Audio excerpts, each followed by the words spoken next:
We did it, Evitel! We beat Ny'alotha! We did? Isn't there usually a cinematic? Oh yeah, good point. I guess DBM must have skipped it, but anyway, we'll worry about that later because Magni's going to give us a big speech and explain all the story stuff. Shh. Since being wounded by the Mad Titan, Azeroth has been crying out in pain. Yeah, that was so sad. At long last, she's free from the grasp of the old gods. Yeah, we totally killed the old gods.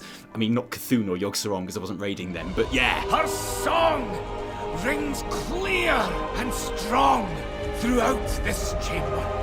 Is she not still crying out in pain after being wounded by the Mad Titan then? Don't worry, I'm sure he's about to explain Know that. that you are more than a champion of your people. You are a champion of Azeroth. Cool, and the sword?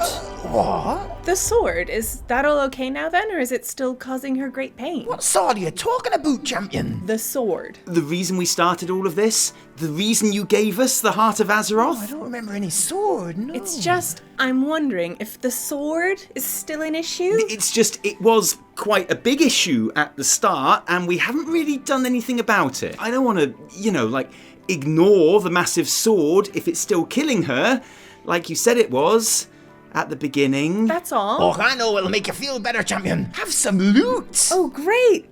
Bracers. I'll be honest, Magni, I'm okay for braces right now. Champion. Tally, I think we broke Magni. I'm scared. Knowledge is power. Hello, Internet. Taliesin here, and welcome to another episode of the Weekly Reset. Taliesin and Evitel's Wondrous Wisdomshow, still in the grip of 8.3 tentacle times, and with plenty to talk about as always at the moment, including the opening of Ny'alotha and the start of the Mythic World First Race, the ending of Ny'alotha, because yeah, we're still talking about that, and our views and opinions of the final patch of Battle for Azeroth so far. But not only that, because on top of new cutscenes to talk about, there's the upcoming Shadowlands alpha, which would appear to be very close indeed, as we appear to be data mining bits of it already. There's the release of Warcraft 3 Reforged any minute now, with Blackwing Lair in WoW Classic just around the corner. It's all go, so let's go. But before we go, let's call in on the reason I know you're all really here. Long Boy Watch. My continuing mission to raise the 5 million in-game gold I need to be able to afford WoW's stretchiest, most overpriced dino mount before it goes extinct when Shadowlands arrives. There was no progress update last week because, I don't know if you remember this, you probably don't, 8.3 was just a tiny little bit buggy when it went live, with obviously the most hilarious examples being players getting thrown out of horrific visions just for bants and losing their pretty limited chance at the cloak upgrade. But the second most hilarious being that no one was receiving any gold for their auction house sales. I was one of those people, fam, tragically, pathetically checking my mailbox every day like Boris Johnson's kids waiting for a birthday card, until at last, on Thursday, I got it. Seriously, few though, because I know Blizzard had said that right from the start we would all get our gold, and we were all like, oh yeah, okay, cool. But that was definitely one of those I'll believe it when I see it things. And I, for one, was not looking forward to the shit show that would have ensued from a whole bunch of lost gold, so phew. So you may remember that at our last update, my grand total stood at around 1.6 million gold. And after selling a whole ton of flasks and enchanting mats and some crafts that I had prepared specially for the launch of 8.3, I now sit at around 2.58 million, which is, okay, that's quite an increase and is significant because it means I am now technically past the halfway point. That's symbolic, that feels pretty good, and honestly, it's the first time that I thought, you know what, maybe I could actually do this. Longboy, get ready to get owned in a few months. And so, on to the events of the week, and starting with 8.3, and I don't want to dwell on this particular subject because it's old news, but it would be weird not to mention it. Last week saw the release of the final raid of Battle for Azeroth, in the final patch of Battle for Azeroth, climaxing, of course, in the final boss fight of Battle for Azeroth against Ny'alotha, the final old god of Azeroth, meaning that this was the climax of everything. The discovery of Azerite, the War of Thorns and the burning of Teldrassil, the battle and scourging of Lordaeron, the diplomatic missions to befriend the Zandalari trolls and the Kultirans, the quelling of the Titanforged synthetic sort of old god Gahoon, the battle of Dazara Law, the discovery of Xalatath and the awakening of Ny'alotha, the escape from Nazjatar and defeat of Ashara, but not really, because really the release of N'Zoth, Saurfang's rebel boys, the overthrow of Sylvanas, the death of Saurfang, and now finally, in this patch, N'Zoth making his move on the Titan facilities of Pandaria and Uldum in an attempt to corrupt the Forge of Origination and our strike into his crazy Black Empire realm of Ny'alotha with the help of Rathian and his Lego Cloak of Non-Sanity. And they say BFA has a convoluted story, I don't know. This is the climax of all of that. And so it was that I and thousands of others on Tuesday tuned into streamers ploughing through the raid when it opened up on normal and heroic difficulty on NA Realms to see what Blizzard had in store for us, to wrap up an expansion which, whatever other faults it may have had, never disappointed in terms of raids or cinematics, the latter for which they had set the bar especially high. And when that final cutscene happened, and it was, well, blue bot spoiler here, obviously, because I'm about to talk about the ending of Ny'alotha and, you know, the entire expansion, climax of everything, but when it happened, it was just an in-game cutscene, showing the character resisting N'Zoth's insanity, which had overpowered the rest of their raid mates, and then using their Heart of Azeroth as a focal point for a re-origination array Death Star zap into N'Zoth's face, at which point there was a proper rendered cinematic which showed a tower falling down and Ny'alotha evaporating into Azerite Megalight, and that was it. It was not exactly Sargeras appearing and thrusting his sword into the planet, you know? But hey, at least we got to see our player characters actually kill a final boss for once, right? And at least it was connected to the Heart of Azeroth so that it didn't feel like a complete waste of grinding that thing for the last year and a half, right? Well, don't ask me. Ask the forums, who, after they got over the initial surprise of not having the kind of event cinematic that they'd grown used to in BFA, settled into a general sense of admiration towards Blizzard for at least trying something new. And that even if it hadn't been exactly what they wanted, BFA had given us some of the best cinematics in WoW history. And to be honest, it would be a little bit churlish to suddenly turn around and no. It was a shit show, obviously. Blizz blew it, utterly. This is the most disappointing cinematic I've ever experienced in a video game, ever in my entire life. Beyond dumb. BFA will go down in history as the worst expansion. No, it won't. And anyway, like I say, I don't want to dwell on this because what a steaming, festering, parasite-poxed pile of nothing this expansion is. As far as lackluster goes, this did take the cake. Cinematic was like 1% Blizzard and 99% Activision. Yeah, okay, so we've already got a whole video. DBM must have skipped the cinematic or something. This crap cannot be real! The people in charge of WoW need to move on and ruin another product. This is the perfect good ending to such an atrocity like BFA. Okay, right, so I think we can all agree. This is absolute bullfish! Thanks Activision for wasting one of the best characters with so much potential and going so far as to half-ass the result with a janky in-game cutscene instead of making a full cinematic. Words can't describe how mad I am about this! Get fished, Blizz. Yes, the end cinematic was a massive disappointment for anyone looking for a big, satisfying payoff to,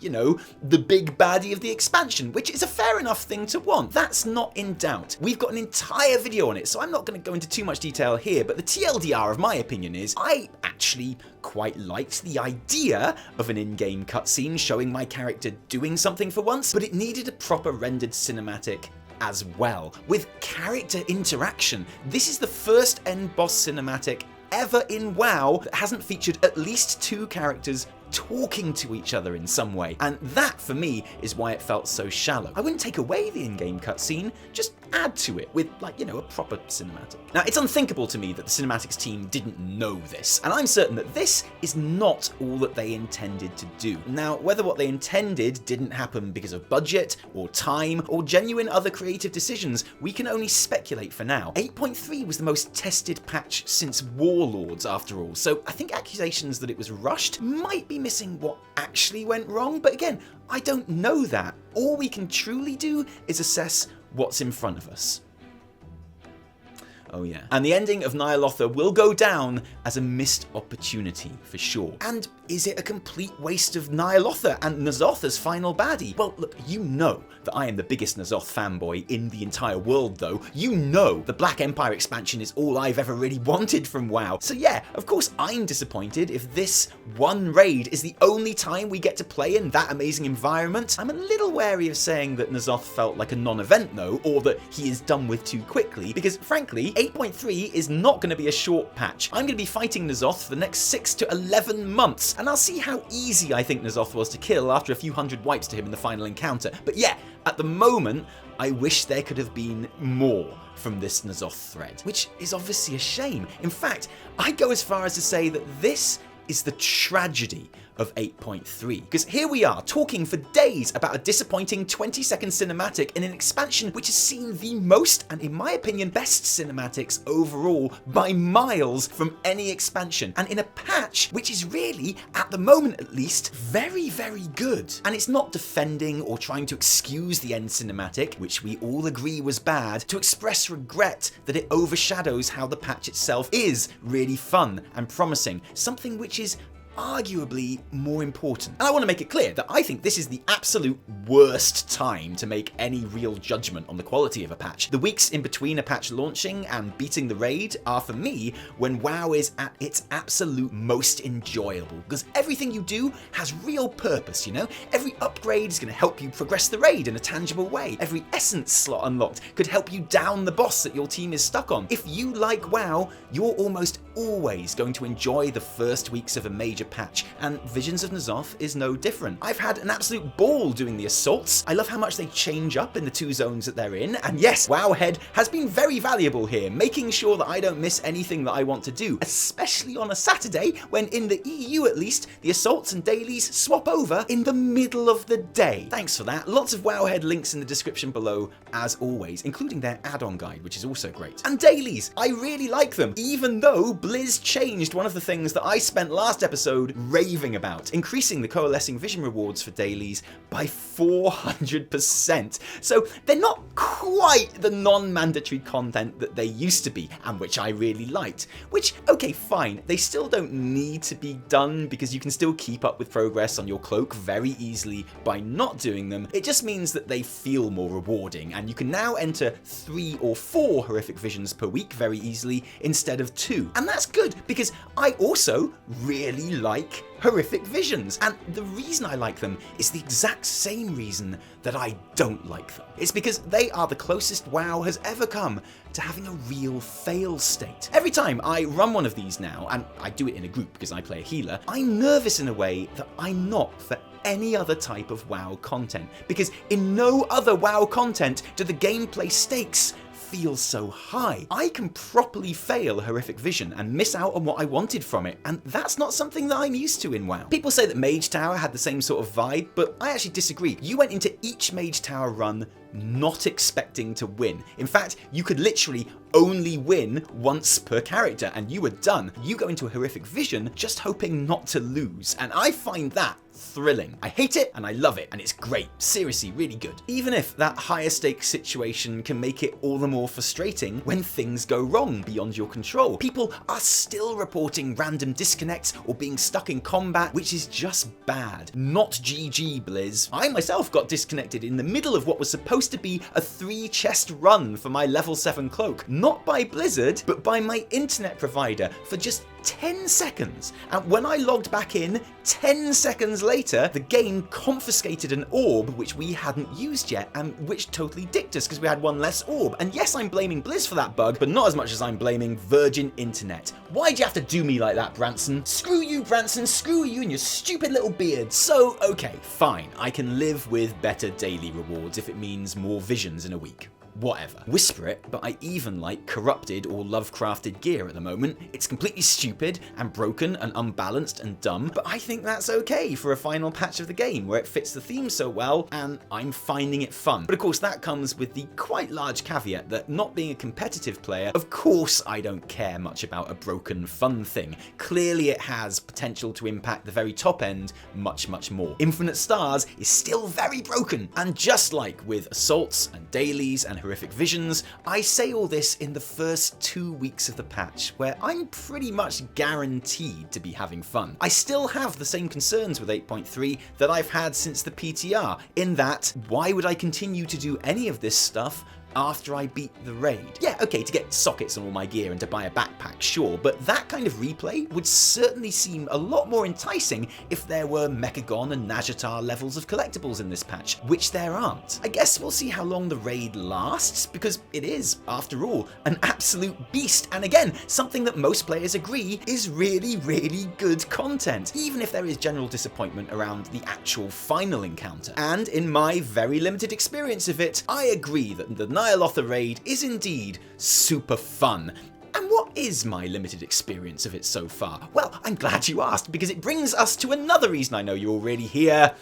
World First Watch. My guild's mission to be the world first heroic guild in the world, with a name a bit like Immortalis. In the first week of raiding, the real, proper, brave, handsome People's Champion Immortalis Argent Dawn EU, had a mind-blowingly fantastic opening night, downing the first 6 bosses on Heroic, and I was all like, what the fuck is this raid? It's super easy, I am disappointed. And then I got some gear, and I noticed it wasn't an upgrade, and then I realised I'd missed the pretty important memo that this tier we'd be clearing normal first before going on to Heroic afterwards, and that yeah, we'd been doing all this in normal, and then I felt a bit stupid. So okay, on the first night, we cleared the first 6 normal bosses, and it was fun, because it was a raid in Ny'alotha, which looks incredible, and is the raid that I always wanted since forever, and I have no idea if the boss mechanics are good or not, because it was normal, so we essentially just brute forced our way through. Same as on our Sunday raid, where we cleared the next 5 bosses, got to the final Ny'alotha encounter, and wiped a few times before bed, leaving us at 11 out of 12 normal, which in the worldwide rankings of guilds with a name a bit like Immortalis,